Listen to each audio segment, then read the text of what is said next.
Hey, what's up, Buttercups? Sam Dragontier here to give you bad video game theories so you can roast me in the comments.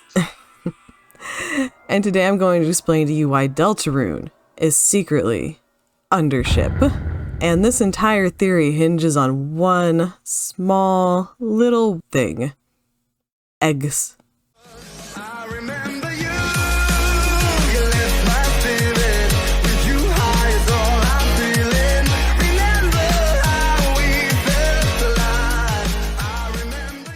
Okay, I'm not saying Toby Fox has trolled us all into thinking a 7-chapter dating sim is actually an in-depth story-driven RPG. This is more of just a fun, cheeky theory that I fully invite everyone who hears it to debunk. This video is more of food for thought on what eggs might symbolize in monster culture. Before we get started, we need to first look at eggs in Undertale to deduce what eggs mean in monster society. So, our first appearance of an egg, of course, is the date with Papyrus. Or I guess hang out if you don't flirt with them.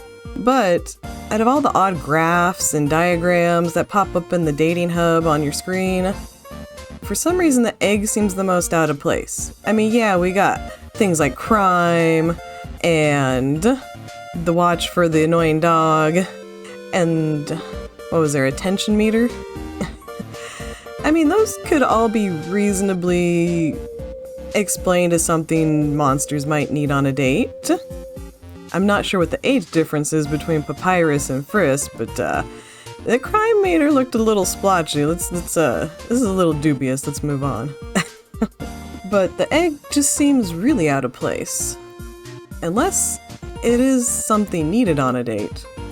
Or is this just a quirk of Papyrus? I mean, if it was just a quirk, then wouldn't he have had the egg with him before the date started? After all, we're the ones who bring up the dating hub when he tells us to.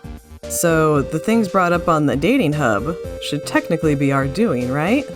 So basically, I think the egg has some relevance either to monster courtship or maybe even monster reproduction.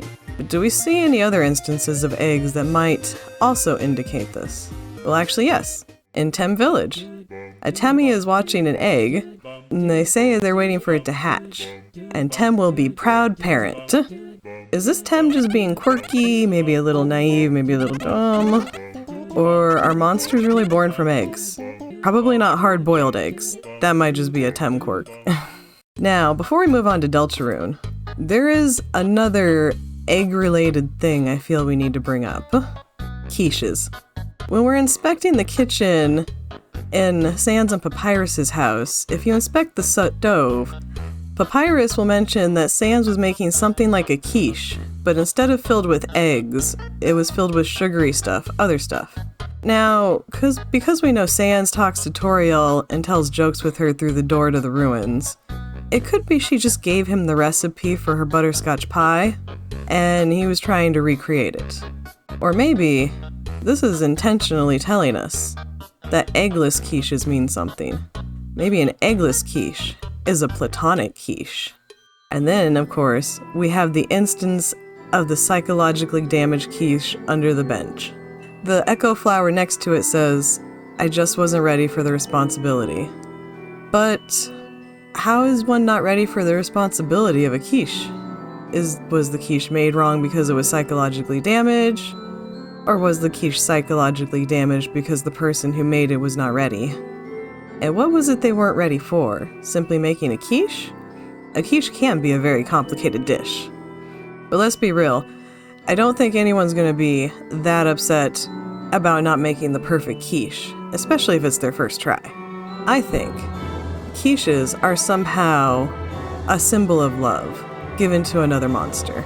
Giving a monster a quiche might be sort of asking them into a relationship. Maybe someone was not ready for that relationship because of their own psychological torment. Just food for thought. And now, we are ready to move on to Deltarune eggs. Of course, the most obvious instance of eggs is the man behind the tree. So far, it's the only I've seen, besides, of course, where we place the eggs and the eggs already located in those locations. So, if eggs are important to monster courtship, is the man behind the tree proposing to us? Maybe asking us out on a date? Or maybe just trying to help us find a date, offering us an egg so we're prepared? This brings me on to the Spamston sweepstakes, and something that I found that ties this all together. One of Noelle's posts, talking about cat petters too. The cats are born out of eggs. Now, in our world, we know cats are mammals, they give live birth. So why would a video game dev program cats to lay eggs? I mean, maybe it would make sense if it was a whole myriad of animals, and eggs were simply the easiest way to make all animals reproducible. But we do find out through Noelle's posts that any other animals that aren't cats in the game are mods. So a game made exclusively of cats has the cats lay eggs. I feel like if the dev of this game was a human, that wouldn't make a lot of sense. But what if the dev of this game is a monster? And in monster culture, eggs are used for reproduction.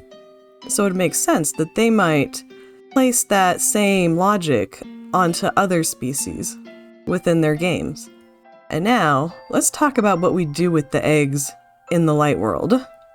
We put one in Asgore's fridge in Chapter 1, and in Chapter 2 we put the other egg in a basket of eggs in Sansa's shop.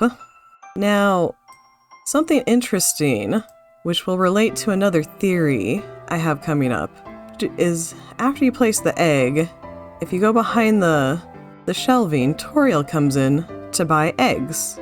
What if Kris is trying to get their parents back together, placing an egg in Asgore's fridge, and placing an egg in the market, where they know Toriel will be coming to buy eggs?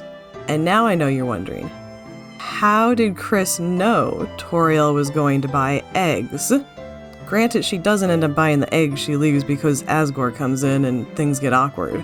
But somehow, Kris knew Toriel was coming for eggs. Maybe because they ate the pie the night before and she needs more pie, but that would imply that her butterscotch cinnamon pie uses eggs. Which, if Sans was replicating that same pie in Undertale, we know that can't be true. If you would like to know how I think Kris knew what was going to happen before it happened, you're just going to have to like and subscribe and hit that bell so you don't miss my next theory.